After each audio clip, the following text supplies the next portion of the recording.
Я хочу вам сказать огромное спасибо за вашу поддержку, за отношения. Բաքվի բանտից շնորհակալություն բոլոր նրանց, ովքեր զորակցել են իրեն անհանգստացել ու իր ընտանիքի կողքին եղել։ Ռուբեն Վարդանյան Կեղծ եւ շինծու մեղադրանքներով 20 տարվա ազատազրկման դատապարտված Ռուբեն Վարդանյանը դատավճռից 3 օր հետո հեռախոսով խոսել է ընտանիքի հետ։ Զրույցի ժամանակ կարդացել է 14-րդ դարավերջի բանաստեղծ փիլիսոփա Իմադ ադ-Դին Նասիմիի փիլիսոփայական տողերը իր մեկնաբանությամբ եւ կիսվել կյանքի մասին իր բանաձևով, որն ըստ Վարդանյանի օգնում է պահպանել ներքին ազատությունը։ У меня здесь прошел юбилей 21 тысяча часов, как я провел здесь уже. Այստեղ մի հետաքրքիր հոբելյան նշեցի։ Այստեղ եմ արդեն 21000 ժամ եւ հետաքրքիր զգացողություն է։ 75 միլիոն ակնթարթ։ Երբ ապրում ես այս մասշտաբով, հանկարծ հասկանում ես, թե որքան տարբեր ես զգում ամեն բանը, ամեն պահը։ Ուզում եմ ասել, որ բոլորից սիրում եմ, երախտապարտ եմ։ Շատ ուրախ եմ, որ ունեմ նման ընտանիք, նման հարազատներ։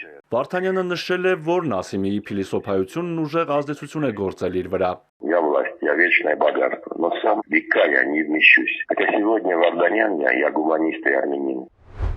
Մենք չունենք նման տեղեկատվություն, որ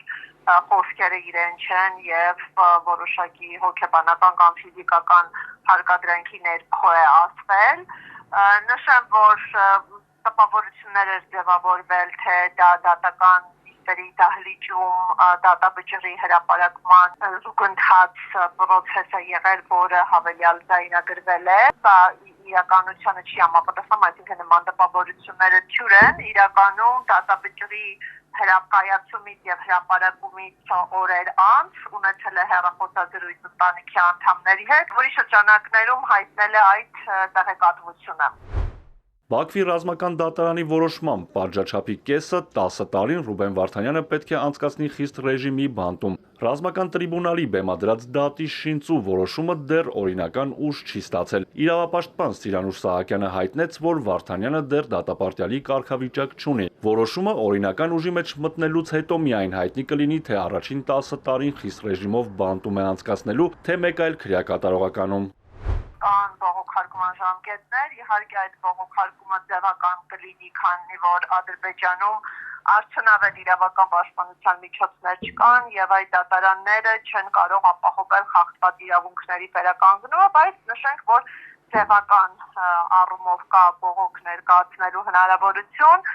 եւ միայն բողոքարկման ժամկետը լրանալուց հետո ակտը կմտնի օրինական ուժի մեջ եւ նոր ռեժիմային փոփոխությունների հարց կարող է առաջ գալ։ 1 տարի 1 ամիս տևած այսպես կոչված դատաքննությամբ դատարանը ապացուցված համարեց կեղծ ու հորինված մեղադրանքները, որով 1 տարի 3 ամիս Արցախի պետնախարարի պաշտոնը զբաղեցրած Ռուբեն Վարդանյանին վերագրվում էին ծանրագույն արարքներ, խաղաղության եւ մարդկության դեմ հանցագործություններից մինչեւ ահաբեկչություն, ահաբեկչության ֆինանսավորում ու ռազմական հանցագործություններ։ Ալիևի վարչակազմն անմիջապես արդարացրել էր դատարանի այս որոշումը։ Հաջիևը հայտարարել էր, թե Վարդանյանի վճիռը ոչ միայն արդարադատության իրացում է, այլև Ադրբեջանի ժողովրդին անասելի տառապանքներ պատճառած 30-ամյա հակամարտության խորհրդանշական եւ տրամաբանական ավարտ։ Արթուր Հակոբյան, Էպիկենտրոն։